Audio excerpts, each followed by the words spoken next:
Hi, this is Universal Sister Anne of God.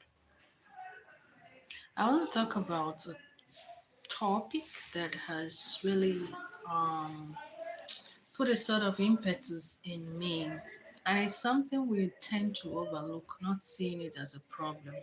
But at the end of the day, we complain as church people, whether church goers, leaders, faithful, and other kinds of people, church people, Christians, and so on. Sometimes it can even become debates. The church needs to do better instead of complaining, because this problem will always be with us whether we like it or not if nothing is done about it. The problem I'm talking about here is a problem of church people living supposedly in a worldly way. I know we live in the world. We are human beings. God made this world for us. But it is Christians that are always using that term, worldly song, and worldly song, as if they are not living in this life. What we should term things outside the scope of spirituality or outside the church would be contemporary secular, as in of how the world outside the church operates. Secular is the best term instead of using the term worldly. It doesn't really make sense when we say worldly, because we are living in the world. We are not living in heaven. Are we in heaven now? No. We are still people in this world, human beings. It is human beings who are alive that live in the world. Good. So, this problem that has given me the impetus to talk is none other than music issue.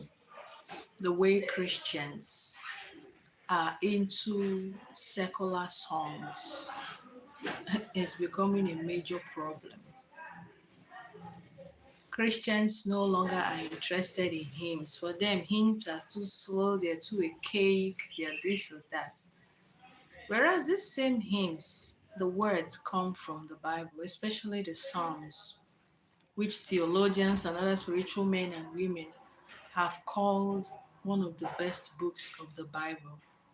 Because in the Psalms, you can find different forms of reading, different ways of praying, different kinds of prayer petitions, life's situation in whatever form. You can hear a story or two about them in the book of the Psalms. The Psalms can be turned into music, which is from where most of our gospel music come from, apart from those ones that are already inspired. Yet, it has many inspiration from the Word of God. You know, people no longer love to sing hymns or general church congregational music. If they are not doing the other kind of ariari, where they are jumping, jumping, jumping, and turning the whole dance steps into what they end up calling worldly step. I don't know whether we have died and gone to heaven. There is no need for a Christian or when you are in a church setting to call things happening outside the church worldly. You are still living in the world. You can use the term secular. So I'm just trying to make things straight here. So I was in this church gathering. A man of God was preaching. He was actually there for a mass for children to end the year. And so he had cause to talk to the young people and tell them how life should be lived. So he asked the secondary school children to sing a hymn. All things bright and beautiful. You know that song. All secondary school students should know that song. Or those of us who passed through secondary school, that is one of the most important songs in the ancient and modern. If you use that hymn book in secondary school, and the students couldn't sing it, they were only able to do the chorus. Verse 1, they managed to chew their lips. Verse 2 was dead altogether. Nothing came out of trying to sing it. And then the priest went on to play one of your supposed worldly song, which I call secular contemporary music, done by Davido and Omle or whatever, Umale or something. You know that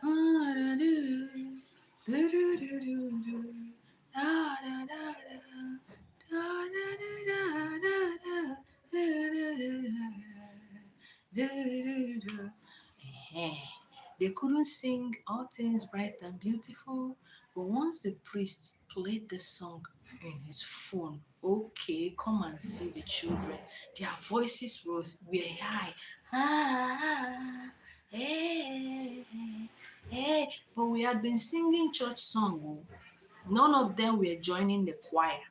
But once they sang this song, okay, now all of them became choir masters and choir mistresses. And the problem is not just with these young people, even us. What are we doing with normal church songs that we used to sing? Have we not abandoned them? Do you like to sing hymns?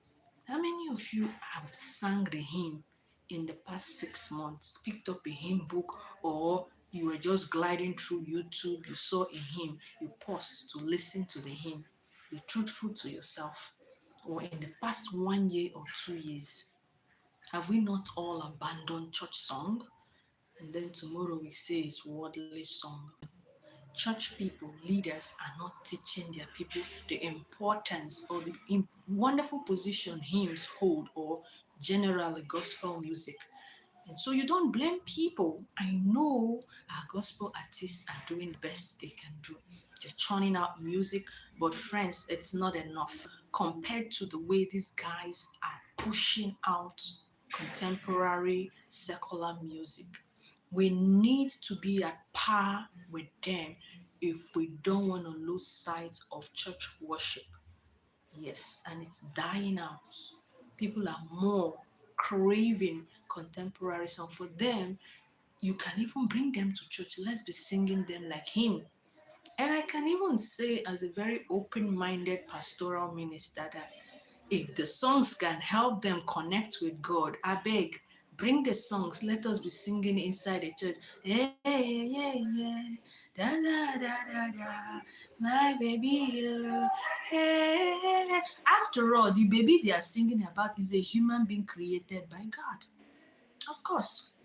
And so the priest was saying the song is very bad, the lyrics, the words, even though the movements can make you move and dance and do all sorts of things. You know, that it's dwelling more on the woman's body part, seen as an object of sex. They are glorifying the woman's body because of the sexual words used. Of course, God created the body of a woman and it's beautiful. And if contemporary secular singers see the reason to glorify the body of a woman, so be it. Because most times we have become too Christianized that praising the body parts of a human being is a sin. No, the body has never been a sin. It has been spiritual men and women of the ages before that felt that when we talk about the body, we talk about breast, we talk about nyash, we have committed a sin. It's not true. We have not committed any sin. Yes. The body houses our soul. So the body is also important. Not that I'm totally saying that the songs, the words are crazy, you know, but I'm trying to say that what should be the problem we need to solve is how do we change the pattern? So if we want our people to value gospel song, we should do well, men and women of God, to sponsor production of gospel music in our churches. Do we encourage the choir? Do we promote choir activities, encouraging individual choristers to go ahead and produce their own music? No. But we continue to come to church every Sunday and every day, continue to sing old songs, pastors, pastresses, and so on. We need to encourage our people to sing more gospel songs so we can be in the same level as the worldly singers that we like to call them. If we have choristers about 50 in our church, we should encourage 15 or 20 gospel ministers to produce their own gospel music and to teach the household of God to love and cherish the music, not to be at loggerheads with people singing that you call world. They are not worldly people. We are like them. There's nothing like worldly people or worldly song. We are all in the world. We are just going to say that if we want to promote gospel music, then we have to go ahead and promote it, not to act as if people singing those songs are bad or evil people. They are not evil people. Thank you. Yeah, welcome. Thank you for joining the live. So it's really a problem. We hardly encourage people to sing. You go to church, you don't have hymn books. Overseas, they have thousands of hymn books put in the pew, put it in the pew. When one person come and sit down in the chair in the church, the first thing your eye sees is a hymn book. You now pick the hymn book and sing. Eh? But you don't have hymn books to sing. You go to the Catholic church, it's only choir that will be singing and singing and singing. No, now, the work of singing is not only for choir people, it's for the congregation. That's why we used to have congregational song. Choir will no longer call hymn book. Now say hymn 10. Everybody pick your hymn book, sing hymn 10. Everybody must come to church with a hymn book. We can give 10 minutes to singing, practicing the hymns we are going to sing right there in the mass or in the service. Don't only teach choristers music, teach the whole church. I've experienced where sometimes you go to a church, they will come and practice responsorial psalm with the people who have arrived first in the church. That's giving them the opening to also join in the singing. You go to most churches, people are not singing. They leave the whole singing for choir. Pastor, father, encourage the congregation to sing along. All of us need to know the song. That is your work, to keep encouraging your people. They are the sheep God has put in your care. You are their shepherd. You are allowing them go astray. And you come and be complaining that secondary school children, those ones, they are even children. What about us? Papas and mamas. Is it not all this? Yeah, yeah, yeah, yeah, yeah, yeah, yeah, yeah, yeah. Is that waiting when they sing? Why do we be blaming children below 18 years when we have failed to teach them? To make matters worse, I began reasoning like, not be still the same, oh, yeah, yeah, yeah, na, na, na, na, that they sing in church. Go to any church hall during a wedding celebration for reception. Is it not this same worldly song, this song that you call worldly song, that they play there? No be those song. For that preach finish for that side, I came to where I was coming to. I was moving. I was hearing some song coming from the church hall. Same kind of song, what they say a worldly song. You father, when they in charge of church, you need to hear and when they play the song during wedding reception. You will their father, sometimes they even sit down, their pastors will sit there the first beginning of a reception because they will pray. When before they pray, couple will come in. That same worldly song where the couple then they sing, they carry match in, then they will come, they do different dance steps.